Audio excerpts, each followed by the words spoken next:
আজকের ভিডিওতে আমি আপনাদেরকে দেখাবো আমরা কিভাবে সুইচ বোর্ড ওয়্যারিং করি। আর নতুন টেকনিশিয়ান ভাইরা অবশ্যই ভিডিওটি স্কিপ করবেন না। এই ভিডিও থেকে কিছু হলেও আপনারা শিখতে পারবেন। আর সিনিয়র টেকনিশিয়ান ভাইরা চাইলে ভিডিওটি এড়িয়ে যেতে পারেন। তো আমি কথা না বাড়িয়ে সরাসরি ভিডিওতে চলে যাচ্ছি। প্রথমে আমরা তারগুলোর সাথে আপনাদেরকে পরিচয় করিয়ে দেবো যে কোন তার কোন দিক দিয়ে আসলো।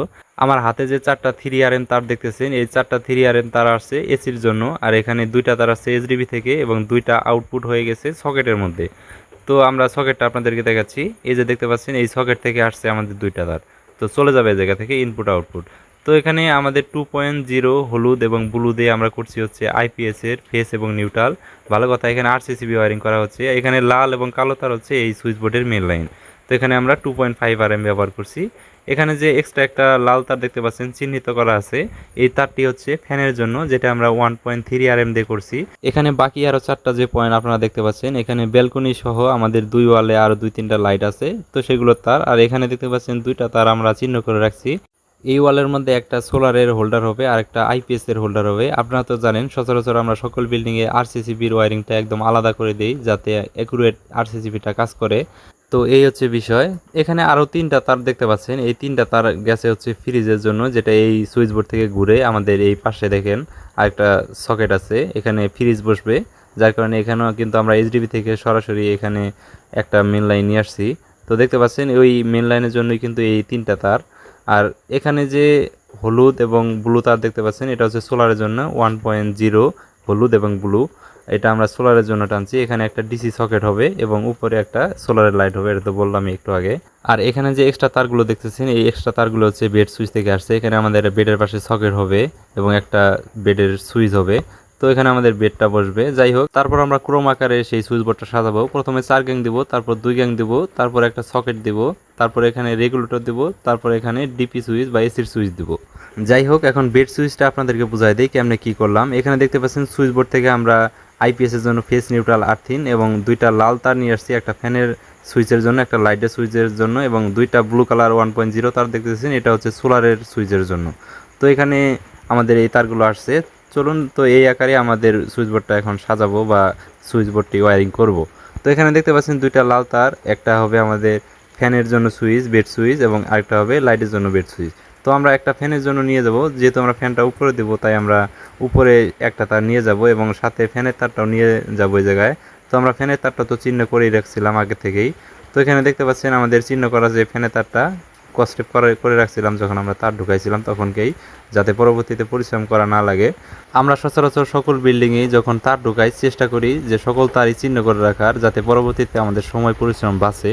তো এখানে দেখতে পাচ্ছেন আমাদের আইপিএস এর মেন লাইনটাও কিন্তু আমরা উপরে নিয়ে যাব, কারণ আমরা একটা লাইট এবং একটা ফ্যান আইপিএস এ চালাবো, এবং আমাদের যে বেড সুইচের মধ্যে যে সংযোগটা দিলাম সেটাও কিন্তু আমরা আইপিএস এ নিয়ে যাব। তো এখানে দেখতে পাচ্ছেন ব্লু এবং একটা লাল তার 1.3 লাল এবং ব্লু একটা 1.0, এই 2টা লাইটের এখন সংযোগ দেবো। এটা আমরা এই 2 গ্যাংয়ের মধ্যে রাখবো যাতে খুব সহজে চিহ্নিত করা যায় যে এটা সোলার এবং আইপিএস। তো এখানে দেখতে পাচ্ছেন যে লাল তারটা আপনারা দেখতে পাচ্ছেন, একটা লাল কিন্তু বেড সুইচ থেকে যেটা আসছে ওটার সাথে সরাসরি সংযোগ করে দেব। বাকি 2টা তার 1.0 ব্লু কালার যে আমরা বেড সুইচ থেকে নিয়ে আসছি, একটা তার আমরা সোলারের মেইন লাইনের সাথে সংযোগ করে দিব এবং আরেকটা তার সরাসরি যে আমাদের সোলারের লাইটটা আছে সেই লাইটের সাথে সংযোগ করে দিব। তো চলুন আমরা এই 2টা সংযোগ আগে দিয়ে নেই, কারণ একটা একটা করে সংযোগ এগুলো ক্লিয়ার করে নিতে হবে। তো দেখতে পাচ্ছেন আমরা কিন্তু 2টার সাথে সংযোগ করে দিয়েছি। এখন আমরা চাইলে এই কস্টেপটা খুলে ফেলতে পারি। তো এখানে দেখতে পাচ্ছেন আমাদের যে বেড সুইচ থেকে 2টা লাল আসছে, একটা লাল কিন্তু আমরা উপরের যে আইপিএস এর যে লাইটটা আছে সেটার সাথে সংযোগ করে দিলাম, এবং আরেকটা লাল কিন্তু সরাসরি ফ্যানে নিয়ে গেলাম। তো এটা আমরা ফ্যানের রেগুলেটরের সাথে সংযোগ দিব। বেড সুইচ থেকে যে 2টা ব্লু কালার তার নিয়ে আসছি 1.0, তো একটা তো আমরা লাগাই দিলাম এই লাইটের সাথে, আরেকটা লাগাবো হচ্ছে আমাদের সোলারের মেন লাইনের সাথে। তো এখন মেন লাইনের সংযোগে আমরা সেই সোলারের আরেকটা তার নিয়ে আসবো বেড সুইচ থেকে যেটা আসছে। তো এখানে আমরা সংযোগটা করে দিই এখন। তো দেখতে পাচ্ছেন আমরা সংযোগটা করে দিলাম।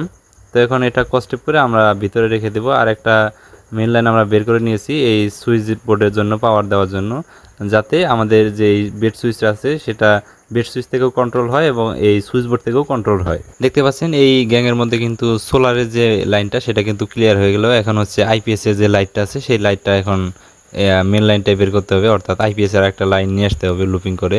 তো এখানে আমাদের এই আইপিএস এর লাইটের জন্য আমাদের এখন হলুদ কালারের তার প্রয়োজন, যেটা উপর থেকে আমরা আইপিএস এর মেন লাইন থেকে একটা লাইন নিয়ে এখানে সংযোগ করব সোলারের মতো করে। তো দেখতে পাচ্ছেন আমরা এখন হলুদ তারটা ওর ভিতর দিয়ে ঢুকাই দিছি লুপিং করে বা শর্টিং করে নেওয়ার জন্য। তো এখানে দেখতে পাচ্ছেন আমাদের হলুদ তার যেটা আছে এখানে মেইন লাইনের সাথে আমরা লুপিং করব। এটা একটা তার গেছে হচ্ছে আমাদের বেড সুইচের মধ্যে আইপিএস এর মেইন লাইন, এবং আরেকটা আসছে হচ্ছে আমাদের এই একটা আইপিএস এর লাইট চালানোর জন্য। তো এই হচ্ছে বিষয়। তো এখন আমাদের এই মাঝখানের যে 2 গ্যাং সুইচটা, সেই 2 গ্যাং সুইচের কাজটা সম্পূর্ণ হলো। এখানে দেখেন সুইচিং করলে কিন্তু আমাদের উপরের লাইটটা জ্বলবে, এবং বেড সুইচ থেকেও যদি সুইচিং করে তাও কিন্তু এই লাইটটা জ্বলবে। তবে মনে রাখবেন এখানে কিন্তু 2A সুইচটা দিলে সবচেয়ে ভালো হয়। আর এই মুহূর্তে আমাদের সেই সিরিজের 2A সুইচটা ছিল না, যার কারণে আমাদের 1A সুইচ দিয়ে কাজটা করতে হচ্ছে।